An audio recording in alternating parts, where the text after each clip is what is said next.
नमस्कार, बहुत स्वागत है आपका। भारत अपडेट देख रहे हैं आप। मैं हूं आपके साथ भावना त्रिपाठी। बुलेटिन की शुरुआत करेंगे बड़ी खबर के साथ। उत्तराखंड के मुख्यमंत्री पुष्कर सिंह धामी ने चमोली को 155 करोड़ की सौगात दी है। चमोली को 63 विकास योजनाओं की बड़ी सौगात मुख्यमंत्री की ओर से दी गई। 36 योजनाओं का शिलान्यास किया है, 27 का लोकार्पण किया है मुख्यमंत्री ने। सड़क, स्वास्थ्य, शिक्षा को नई रफ्तार मिली। जन जन तक विकास पहुंचाने का संकल्प मुख्यमंत्री पुष्कर सिंह धामी ने लिया है। सीएम धामी ने चमोली जिले को 155.36 करोड़ रुपए की 63 विकास परियोजनाओं की बड़ी सौगात दी। गोपेश्वर में आयोजित कार्यक्रम में उन्होंने 113.99 करोड़ रुपए की 36 योजनाओं का शिलान्यास किया और साथ ही 41.37 करोड़ रुपए की 27 योजनाओं का लोकार्पण किया। इन योजनाओं में सड़क, पुल, स्वास्थ्य, शिक्षा, सिंचाई, बाढ़ सुरक्षा, पशुपालन, खेल और पर्यटन से जुड़े कई काम शामिल हैं। मुख्यमंत्री पुष्कर सिंह धामी ने यह भी कहा कि सरकार का लक्ष्य का लाभ पहुंचाना, विकास का लाभ हर व्यक्ति तक पहुंचे। उन्होंने कहा कि चमोली धार्मिक, सांस्कृतिक और सामरिक दृष्टि से महत्वपूर्ण जिला है, इसीलिए यहां बेहतर सड़क, पुल और दूसरी बुनियादी सुविधाओं के विकास पर लगातार काम किया जा रहा है। इन परियोजनाओं से लोगों को बेहतर सुविधाएं मिलेंगी और जिले के विकास को नई गति भी मिलेंगी। तमाम तस्वीरें देखिए। उत्तराखंड के मुख्यमंत्री पुष्कर सिंह धामी ने जनता को बड़ी सौगात दी है और साथ ही ये भी कहा कि जनता के विकास के लिए, क्षेत्र के विकास के लिए सरकार पूरी तरह से प्रतिबद्ध है। और क्योंकि चमोली का सांस्कृतिक, सामरिक और धार्मिक दृष्टिकोण से महत्व है, ऐसे में बुनियादी सुविधाएं जरूरी हैं। हम सत्ता के भूखे लोग नहीं हैं, हम व्यवस्था बदलने निकले हैं। हम उत्तराखंड के भविष्य को संवारने निकले हैं। और जब हम व्यवस्था बदलने की बात करते हैं तो हमारा सबसे पहले ध्यान हमारे इन सीमांत क्षेत्रों पर जाता है, हमारे चमोली जनपद पर जाता है। पहले की सरकारों के लिए चमोली सिर्फ नक्शे पर एक दूरस्थ जिला होता था, लेकिन हमारी सरकार के लिए चमोली इस देवभूमि का मस्तक है, हमारी संस्कृति का रक्षक है। इसलिए चमोली का विकास हमारे लिए कोई प्रशासनिक औपचारिकता नहीं है। उत्तराखंड के मुख्यमंत्री पुष्कर सिंह धामी ने विकास की बड़ी सौगात दी है। चमोली को 63 विकास परियोजनाओं का लोकार्पण मुख्यमंत्री की ओर से किया गया। सड़क, स्वास्थ्य और शिक्षा के क्षेत्र में बड़े बदलाव लाने के लिए बड़ी सौगातें मुख्यमंत्री की ओर से दी गई हैं। मुख्यमंत्री पुष्कर सिंह धामी ने कहा कि चमोली का धार्मिक महत्व है, पर्यटन की दृष्टि से महत्व है और ऐसे में यहाँ पर बुनियादी सुविधाओं का दुरुस्त होना बहुत जरूरी है। साथ ही ये आश्वासन दिया कि चमोली के विकास के लिए प्रदेश सरकार पूरी तरह से प्रतिबद्ध है और ऐसे ही लगातार विकास की गाथा आगे बढ़ती रहेगी। चमोली को 155 करोड़ की सौगात उत्तराखंड के मुख्यमंत्री की ओर से दी गई, जिसके बाद जनता ने मुख्यमंत्री का आभार व्यक्त किया। तमाम तस्वीरें भी आपको दिखा रहे हैं। वहीं बद्रीनाथ धाम में चढ़ावे की चोरी के मामले के बाद कैबिनेट मंत्री खजान दास ने बड़ा बयान दिया। उन्होंने कहा कि देवस्थानम बोर्ड का गठन मंदिरों में अनियमितताओं और चोरियों को रोकने के लिए किया गया था। उन्होंने कहा कि पंडा पुरोहित समाज के अधिकारों का सम्मान किया जाना चाहिए, लेकिन श्रद्धालुओं द्वारा दिया गया दान मंदिर के विकास और व्यवस्थाओं पर ही खर्च होना चाहिए। उन्होंने साफ कहा कि अगर कोई चढ़ावे या दान की राशि में गड़बड़ी करता है तो उसके खिलाफ सख्त कार्रवाई होगी और किसी को भी छोड़ा नहीं जाएगा।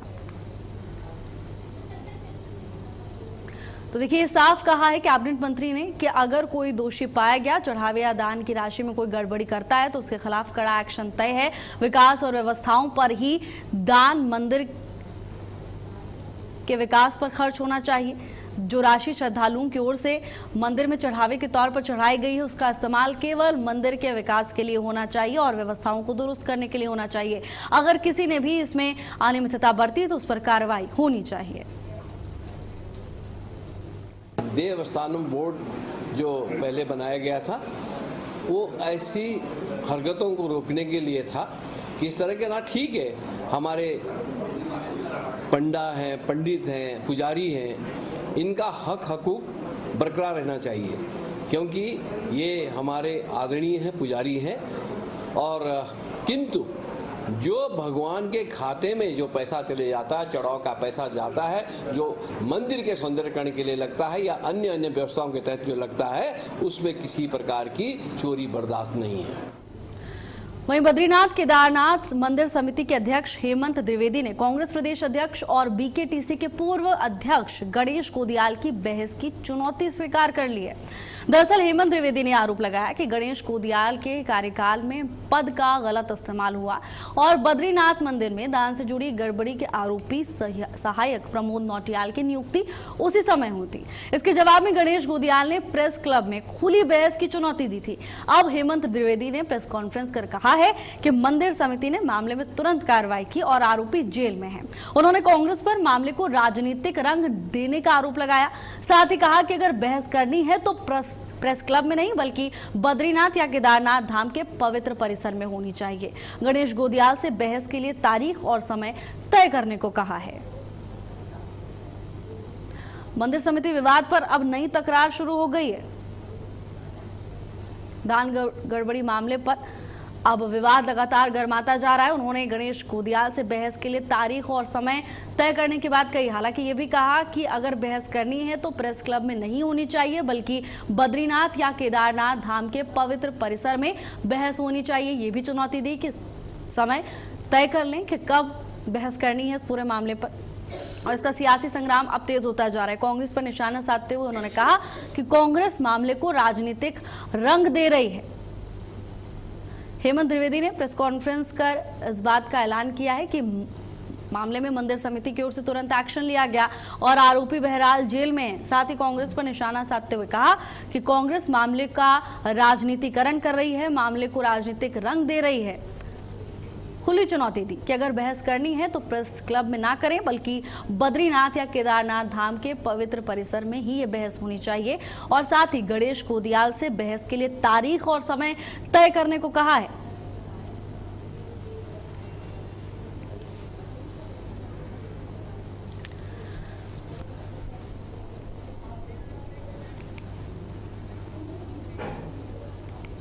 वहीं केदारनाथ मंदिर समिति ने दान की गणना के रजिस्टर में गड़बड़ियां मिलने के बाद खजांची को उनके पद से हटा दिया है।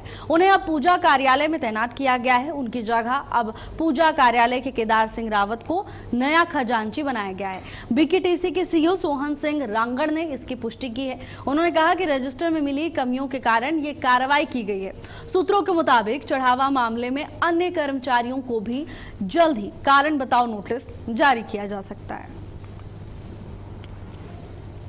तो देखिए, मामले में बड़ी अनियमितता सामने आने के बाद ये बड़ा फैसला लिया गया बीकेटीसी की ओर से, जहां खजांची को हटा दिया गया है और उनके जगह अब नए व्यक्ति को जिम्मेदारी दी गई है। खुद बीकेटीसी के सीईओ सोहन सिंह रांगड़ ने इसकी जानकारी दी। उन्होंने कहा कि रजिस्टर में कई कमियां मिली थी जिसके चलते ये कार्रवाई की गई है और इसीलिए उनसे उनका कार्यभार छीन लिया गया। उनकी जगह अब जिम्मेदारी किसी और को दे दी गई है।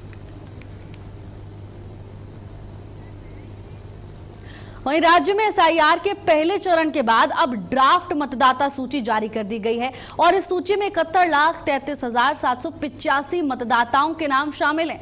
राज्य में मतदान केंद्रों की संख्या भी बढ़ाकर 11,733 से 12,543 कर दी गई है। अब 14 जुलाई से 13 अगस्त तक मतदाता अपने दावे और आपत्तियां दर्ज करा सकेंगे, जबकि अंतिम मतदाता सूची 15 सितंबर को जारी होगी। अपर मुख्य निर्वाचन अधिकारी डॉक्टर विजय कुमार जोगदंडे ने बताया कि जिन पात्र लोगों का नाम सूची में नहीं है वो फॉर्म 6 के जरिए आवेदन कर सकते हैं और इसके साथ ही घोषणा पत्र देना अनिवार्य होगा। वहीं नाम हटाने के लिए फॉर्म 7 और जानकारी में सुधार के लिए फॉर्म 8 का इस्तेमाल किया जाएगा। तो देखिए, एसआईआर को लेकर अब शासन और प्रशासन पूरी तरह से अलर्ट नजर आ रहा है। अब 15 सितंबर को अंतिम सूची आएगी जिसका इंतजार किया जा रहा है। हालांकि अपर मुख्य निर्वाचन अधिकारी डॉक्टर विजय कुमार जोगदंडे ने इस पूरे मामले को लेकर जानकारी दी। उन्होंने बताया कि जिन पात्र लोगों का नाम सूची में नहीं है वो फॉर्म 6 के जरिए अप्लाई कर सकते हैं और इसके साथ ही घोषणा पत्र देना अनिवार्य होगा। और नाम हटाने के लिए अगर आपको फॉर्म देना है, आवेदन देना है, तो फॉर्म 7 के जरिए आवेदन दिए जा सकते हैं। देखिए, उत्तराखंड प्रदेश में एसआईआर का जो कार्यक्रम चल रहा था उसके पश्चात आज 14 जुलाई को ड्राफ्ट सूची का प्रकाशन किया गया है। निर्वाचक नामावली के ड्राफ्ट सूची में वर्तमान तिथि के अनुसार हमारे पूरे प्रदेश में 71,33,000 मतदाता सूची में शामिल हैं इसमें सर्वाधिक पुरुष मतदाता हैं जिनका संख्या 52% है और महिला मतदाता हैं जिनकी संख्या 47% है। 217 मतदाता थर्ड जेंडर कैटेगरी में अपने आप को दर्ज किया हुआ है। ड्राफ्ट सूची के साथ साथ पूरे प्रदेश में जो 11,733 मतदेय स्थल हैं इनका पुनर्निर्धारण का भी कार्रवाई संपन्न हुआ है। नाम जोड़ने के लिए फॉर्म 6 जरूरी है। वहीं राज्य में हवाई कनेक्टिविटी को मजबूत करने की तैयारी अब तेज हो गई है। देहरादून सचिवालय में नागरिक उड्डयन विभाग की एक समीक्षा बैठक हुई, जहां मुख्य सचिव आनंद वर्धन ने प्रदेश को हेलीपोर्ट और हेलीपैड से सैचुरेट करने के निर्देश दे दिए हैं। सभी जिला मुख्यालयों को देहरादून से हवाई सेवा से जोड़ने पर जोर दिया। उधम सिंह नगर के पराग फार्म में राज्य की अपनी एविएशन एकेडमी बनाने के निर्देश दिए गए। बद्रीनाथ और केदारनाथ के लिए एयर ट्रैफिक कंट्रोल सिस्टम जल्द स्थापित करने को कहा गया। साथ ही पंतनगर एयरपोर्ट विस्तार और नए हवाई रूट्स पर भी चर्चा की गई।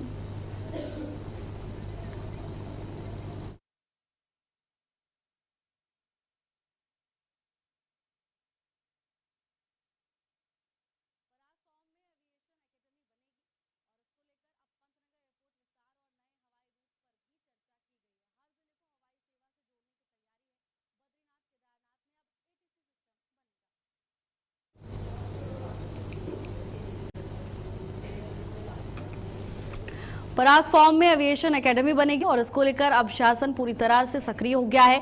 सरकार की प्रशासन की ये कोशिश है कि हर जिले को हवाई सेवा से जोड़ा जाए, जिससे कनेक्टिविटी और बेहतर हो, यातायात लोगों के लिए और बेहतरीन तरीके से राज्य में आगे बढ़ाया जा सके। हवाई कनेक्टिविटी को और मजबूत करने के लिए पराग फार्म में एविएशन एकेडमी बनाई जा रही है।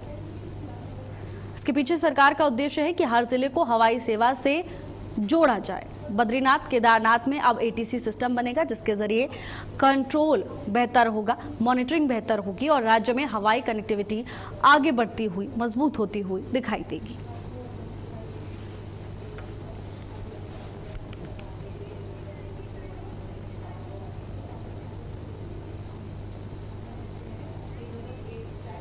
और वहीं अब हल्द्वानी शिफ्ट होगा उत्तराखंड हाईकोर्ट। सुप्रीम कोर्ट ने मंजूरी दे दी है। जनमत संग्रह का आदेश रद्द किया जा चुका है। हाईकोर्ट के आदेश पर सुप्रीम कोर्ट की रोक। सुप्रीम कोर्ट ने कहा कि हाईकोर्ट को यह अधिकार नहीं था। हाईकोर्ट शिफ्टिंग पर सुप्रीम कोर्ट का बड़ा फैसला सामने आया है। तो देखिए, सुप्रीम कोर्ट ने उत्तराखंड हाईकोर्ट को हल्द्वानी शिफ्ट करने की मंजूरी दे दी है और इसी के साथ सुप्रीम कोर्ट ने हाईकोर्ट के जनमत संग्रह कराने के आदेश को रद्द कर दिया है। जस्टिस सूर्यकांत, जयमाल्य बागची और साथ ही वी मोहना की बेंच ने बुधवार को इस मामले में सुनवाई करते हुए कहा कि हाईकोर्ट न्यायिक पक्ष की ओर से ऐसा निर्देश जारी नहीं कर सकता था। हाईकोर्ट के पास ऐसे आदेश पारित करने का अधिकार ही नहीं है। लेकिन बहरहाल ये बड़ा अपडेट सामने आ रहा है। अब हल्द्वानी शिफ्ट होगा उत्तराखंड हाईकोर्ट। सुप्रीम कोर्ट ने यह फैसला सुना दिया है। सुप्रीम कोर्ट ने मंजूरी दे दी है, जिसके बाद अब हाईकोर्ट शिफ्ट होगा। जस्टिस सूर्यकांत, जयमाल बागची और वी मोहना की बेंच ने सुनवाई के दौरान यह फैसला सुनाया।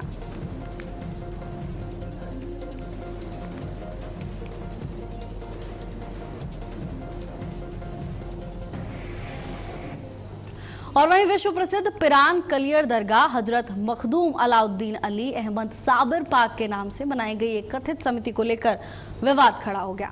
दरअसल अंजुमने खुद्दाम आस्ताना साबिर पाक समिति के नाम से जारी एक विजिटिंग कार्ड सामने आया है, जिस पर समिति का पंजीकरण नंबर भी दर्ज है। स्थानीय लोगों का आरोप है कि समिति को बनाने से पहले दरगाह प्रशासन से कोई अनुमति नहीं ली गई। कार्ड में अध्यक्ष, उपाध्यक्ष, सचिव के नाम भी दर्ज हैं। अब मामला तब सामने आया जब एक व्यक्ति ने आरटीआई के जरिए समिति की वैधता और अनुमति को लेकर जानकारी मांग ली। इसके बाद दरगाह प्रशासन ने समिति से जुड़े लोगों को नोटिस जारी कर जवाब मांगा है। साथ ही ज्वाइंट मजिस्ट्रेट रुड़की दीपक रामचंद्र सेठ का इस पूरे मामले में बयान सामने आया। उन्होंने कहा कि मामले की जांच कराई जाएगी और नियमों का उल्लंघन मिलने पर दोषियों के खिलाफ कार्रवाई तय है। ये हमारा संज्ञान में आया है कि उन्होंने एक अपने तरफ से सोसाइटी किया है और सोसाइटी का क्या क्या प्रोसीडिंग हुआ है उसका भी तरीके से तसल्ली से जांच किया जाएगा। और साथ में हमारा दरगाह कर्मचारी उससे कोई शामिल है डायरेक्टली और इनडायरेक्टली, उसका भी जांच में जांच के उपरांत कुछ भी मिल जाता है उनके खिलाफ हम कानूनी कार्रवाई की जाए। वहीं राज्यसभा सांसद नरेश बंसल ने कहा कि राज्य में पर्यटन को बढ़ावा देने के लिए सरकार लगातार काम कर रही है। मुख्यमंत्री के प्रयासों की जमकर तारीफ की। कहा कि Delhi Dehradun expressway, all weather road और ऋषिकेश कर्णप्रयाग रेल लाइन जैसी परियोजनाओं से राज्य की कनेक्टिविटी बेहतर हुई है। हाल ही में रामनगर से देहरादून के लिए नई ट्रेन सेवा शुरू हुई है और तीर्थ यात्रियों के लिए सोमनाथ तक ट्रेन सेवा सुविधा भी उपलब्ध कराई गई है। उन्होंने कहा कि इससे आध्यात्मिक, साहसिक और वेलनेस पर्यटन को बढ़ावा मिल रहा है। पर्यटन बढ़ने से लोगों की आय में वृद्धि हो रही है, रोजगार के नए अवसर बन रहे हैं और पलायन भी कम हो रहा है। उन्होंने कहा कि बेहतर कनेक्टिविटी राज्य के विकास में महत्वपूर्ण भूमिका निभा रही है।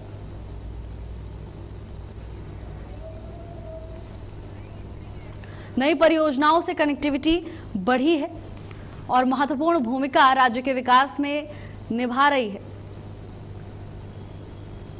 साथ ही इस बात का भी उन्होंने जिक्र किया कि रोजगार के नए अवसर बनने के चलते पलायन कम हो रहा है। अब लोग अपने घर परिवार को छोड़कर जाने को मजबूर नहीं है, बल्कि अपने क्षेत्र में ही आसानी से आय में वृद्धि कर यहीं पर गुजारा कर पा रहे हैं। क्योंकि उत्तराखंड के प्रति माननीय मुख्यमंत्री जी का असीम स्नेह है और यहाँ के टूरिज्म को बढ़ाने के लिए अनेक प्रकार के प्रयत्न हुए हैं। दिल्ली एक्सप्रेसवे हुआ है, ऑल वेदर रोड हुई है, ऋषिकेश कर्णप्रयाग रेल लाइन बन रही है, अब और ट्रेन भी मिली है। अभी यहाँ से सोमनाथ तक की तीर्थ यात्रा के लिए यात्रियों को भेजा गया है। रामनगर से देहरादून की ट्रेन स्वीकृत हुई है। तो निरंतर इन चीजों पर पार्लियामेंट में, लोकसभा में, राज्यसभा में आवाज उठाई जा रही थी और उसको माननीय केंद्रीय रेल मंत्री जी ने स्वीकृत किया है।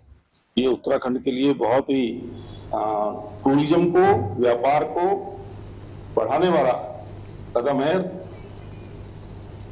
और वहीं रुद्रप्रयाग में नदी में बहा युवक अब तक नहीं मिल पाया। युवक की तलाश के लिए एसडीआरएफ, डीडीआरएफ, जल पुलिस और राजस्व विभाग की टीमें लगातार सर्च अभियान चला रही हैं।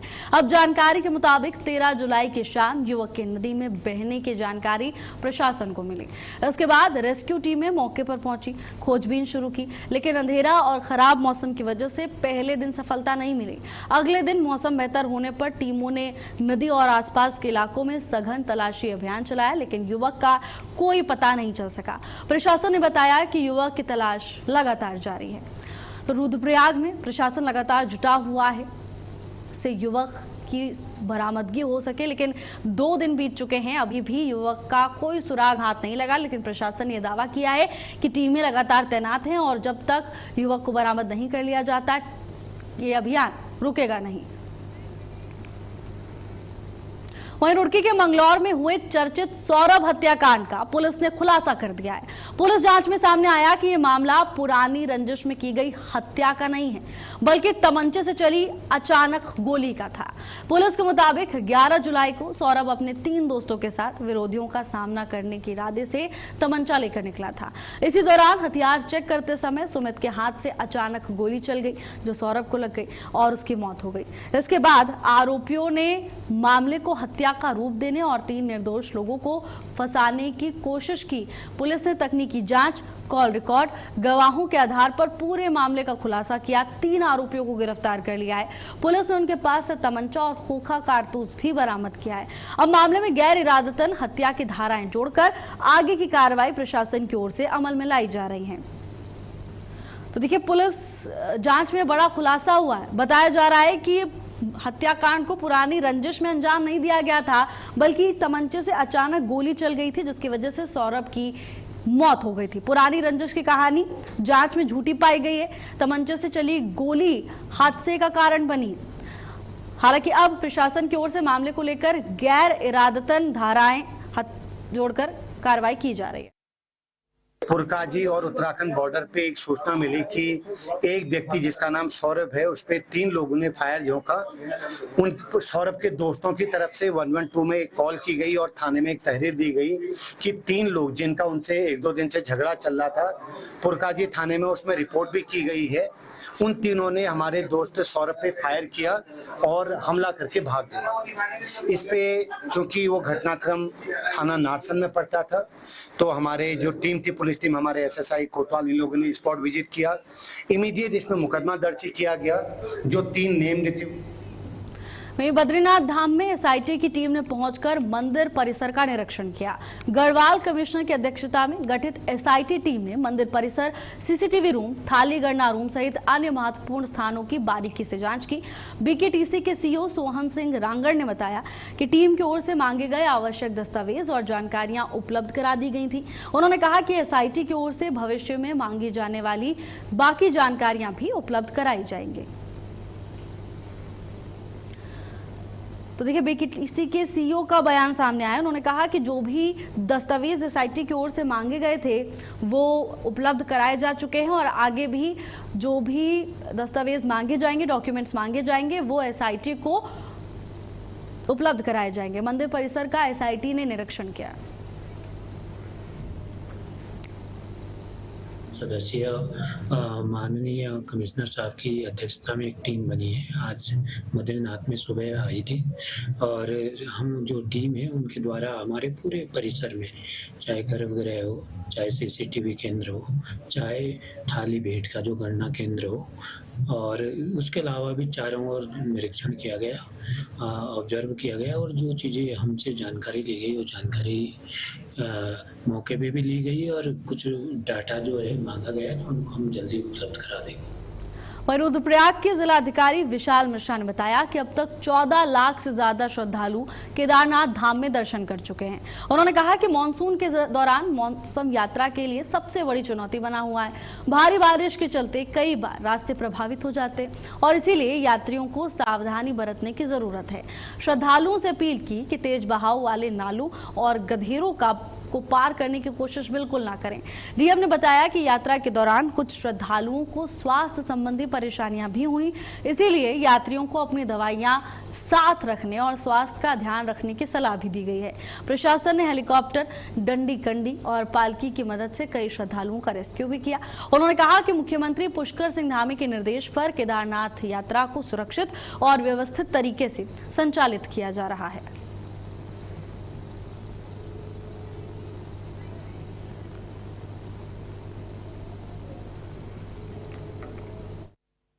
श्री केदारनाथ धाम में परसों शाम तक का जो डेटा है वो 14 लाख का है और 14 लाख से ज़्यादा तीर्थयात्रियों ने दर्शन कर लिए हैं। इसमें वर्तमान में मौसम एक बहुत बड़ी चुनौती बना हुआ है, जिसमें वर्षा काल में कई बार सड़कें भी बंद होती हैं, लैंडस्लाइड का भी खतरा बना रहता है।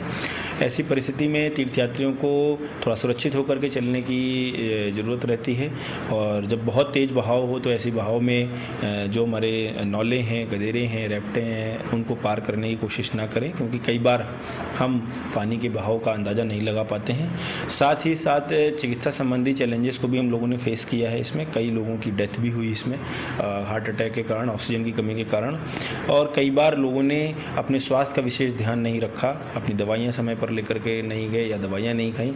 ऐसी परिस्थिति में भी लोगों की तबीयत खराब हुई और उनको रेस्क्यू भी किया गया।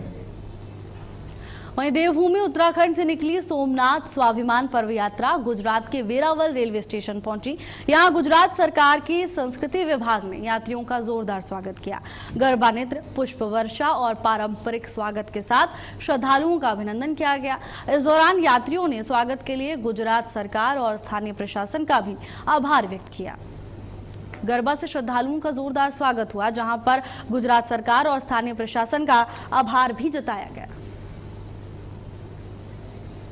सोमनाथ यात्रा का जोरदार स्वागत हुआ। गुजरात सरकार और स्थानीय प्रशासन का आभार व्यक्त करते हुए यात्री नजर आए। तमाम तस्वीरें आपको दिखा रहे हैं, जहां स्वाभिमान पर्व यात्रा सोमनाथ पहुंची, जहां पर श्रद्धालुओं का भव्य स्वागत किया गया और इस दौरान यात्रियों ने गुजरात सरकार का भी आभार व्यक्त किया, साथ ही स्थानीय प्रशासन को भी धन्यवाद ज्ञापित किया। सोमनाथ पहुंची स्वाभिमान पर्व यात्रा की तमाम तस्वीरें आपको दिखा रहे हैं। यहां पहुंचने पर गरबा के साथ इन तमाम श्रद्धालुओं का जोरदार स्वागत हुआ, जिसे देखकर श्रद्धालु भी गदगद हो गए, खुश हो गए और स्थानीय प्रशासन का इस सहयोग के लिए, स्वागत के लिए आभार जताया, साथ ही गुजरात सरकार को भी धन्यवाद दिया।